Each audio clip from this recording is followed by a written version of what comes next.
हा सर आपलं नाव काय? संजय चव्हाण, नांदगाव, तारगाव, नांदगाव, सातारा तालुका.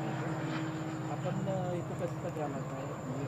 आपल्याला एक शेतीची पण आवड आहे ना. आज रासायनिकमुळे जी बिघडत चालली जमीन, त्याच्याबरोबर आरोग्य, मग एक चांगलं ऑर्गॅनिक शेती करण्यासाठी सतत आपली इच्छाशक्ती आपली शक्ती असते की त्या दिशेनं म्हणजे रासायनिकपासून स्वतः तर लांब झालंच पाहिजे, लोकांना पण केलं पाहिजे. ती आवड असल्यामुळं एक माहिती मिळाल्यानंतर तुमच्या प्लॉटवर आलो.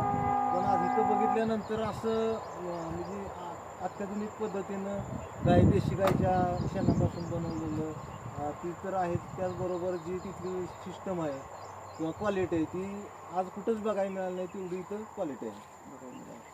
आपण आता काय म्हणजे तुम्ही इथं आला इथून बघून काय नेणार आहे म्हणजे काय का? हा आपल्याला गांडोळाची बीज न्यायची आहे. म्हणजे स्वतः बेड 4 पासून सुरुवात करायची आहे स्वतःसाठी. तर ते गांडोळ आपल्याला न्यायची होती, म्हणजे नेणारच आहे. पण आता शेणखत उपलब्ध नसल्यामुळं आता ॲडव्हान्स तर दिलेलाच आहे. पण शेणखत झालं की मी येऊन नेणारच आहे. चालतंय. आपल्याला बघून समाधान वाटलं. हो जबरदस्त, म्हणजे एकदम इथं हालूशीच वाटत ना. असंच आपण लोकांना पण सांगण्याचा प्रयत्न करा की आपला देशी गाईचा फार्म आहे आणि त्याच्यापासून आपण गांडूळ खत तयार करतो आणि आत्ताच्या युगात रासायनिकपेक्षा सेंद्रियकडं कसं गेलं पाहिजे याचा लोकांना पण आपण माहिती देत असतो. तर तुम्ही पण असं लोकांना सांगा असं आम्हाला वाटतंय. नाही आमचं चालूच आहे, ऑर्गॅनिक शेतीच काम चालू आहे आमचं.